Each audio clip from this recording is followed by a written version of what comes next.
Oke, Assalamualaikum warahmatullahi wabarakatuh. Salam sejahtera untuk kita semua. Syukur Alhamdulillah ketemu lagi dengan saya Kang Nur di channel saya Kang Nur Gendang Putih ya. Semoga sahabat Kang Nur selalu dalam keadaan sehat, selalu diberikan keberkahan, kelancaran rezeki dan juga kebahagiaan dunia akhirat.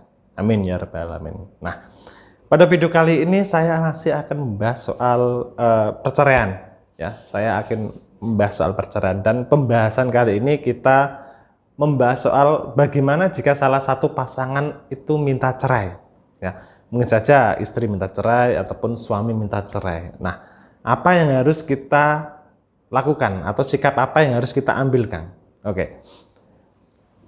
Ini saya bahas secara umum ya, secara umum baik itu untuk istri maupun untuk suami ya. Saya tidak memilih salah satu.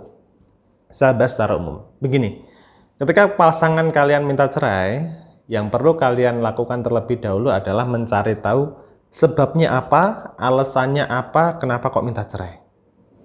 Ya, itu harus kalian cari tahu dulu. Kenapa dia minta cerai? Apa alasannya? Ya, apa mungkin karena memang dia sudah tidak sayang sama kita, sudah tidak cinta sama kita, sudah tidak memiliki kecocokan sama kita, atau apa alasannya? Nah, ya, itu perlu dicari tahu. Atau mungkin alasannya adalah karena faktor ekonomi, ya, faktor ekonomi, ya. Kalau mengarah dari faktor ekonomi, apa yang harus dilakukan ya? Berarti kita harus menyelesaikan masalah itu, ya, masalah ekonomi di keluarga kita. Kalau masalah ekonomi yang jadi sebab dia minta cerai, ya maka berusaha untuk bekerja keras, ya, mencari nafkah, mencari rezeki yang banyak, ya, dan tentunya tetap berjalan di jalan keberkahan, ya. Kalian melakukan segala sesuatu perlu yang namanya jalan keberkahan. Nah, ini perlu dilakukan kalau memang alasannya untuk minta cerai itu karena faktor ekonomi. Nah, kemudian kalau minta cerainya itu karena memang dia bilang sudah tidak sayang, dia bilang sudah tidak cinta sama kita, nah itu apa yang harus kita lakukan? Kalau masalahnya soal itu, maka saya tidak ada anjuran untuk ya sudah turuti saja, saya tidak menganjurkan seperti itu ya. Tapi seenggaknya kalian harus melihat flashback terlebih dahulu kepada diri kalian. Perjuangan apa yang sudah kalian lakukan selama ini untuk membahagiakan pasangan kalian? Kok ya tiba-tiba dia masih minta cerai sama kita?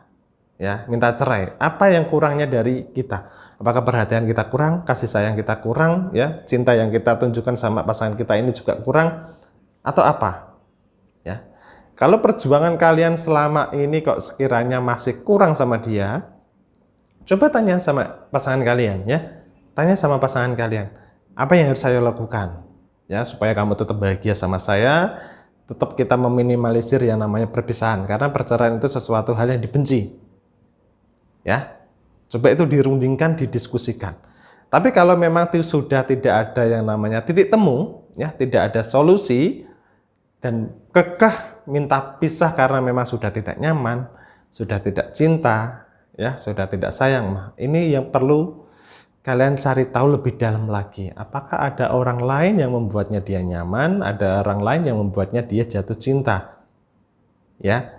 Kalau memang ini terbukti benar ada orang lain ataupun ada pihak ketiga yang membuat pikirannya itu tiba-tiba minta cerai sama kita, ya, maka ini perlu yang namanya kalian luruskan terlebih dahulu. Kalau memang alasannya adalah karena itu, ya, saya tidak menyarankan, saya begini, saya beri gambaran, ya, mempertahankan hubungan itu, kalau Kang Nur mempertahankan hubungan itu dilihat dari seberapa besar perjuangan kalian.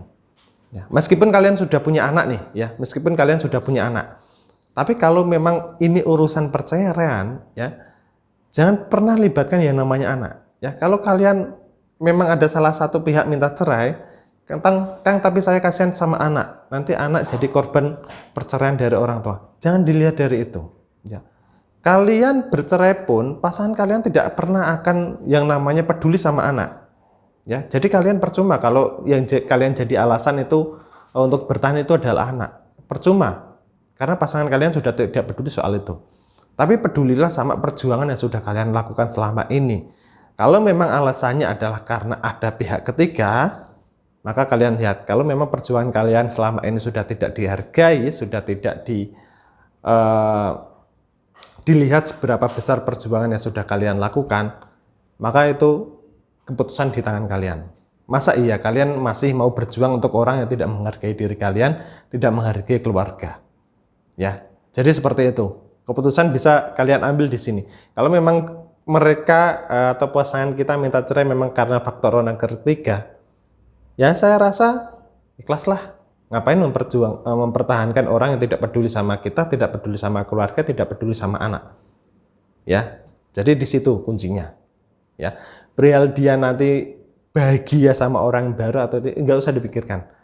Kalau memang perjuangan kalian sudah nggak dihargai, ya sudah.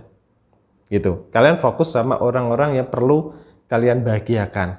Membahagiakan anak, membahagiakan orang tua. Nah, ini wajib yang harus kalian lakukan. Daripada membahagiakan pasangan, tapi pasangan itu tidak menghargai kita, malah justru minta cerai karena orang ketiga. Ya, itu yang bisa saya sampaikan. Saya harap adanya video ini bisa membuka pola pikir kalian, bisa ada pertimbangan di situ, tapi tetaplah saya tetap menyarankan minimalisirlah yang namanya perceraian. Ya, suami istri perlu menonton video ini supaya terbuka alam bawah sadar, terbuka pola pikir kalian supaya tidak ada yang namanya egois di sini. Ya, terima kasih sudah menyimak. Sampai ketemu di video selanjutnya. Wassalamualaikum warahmatullahi wabarakatuh.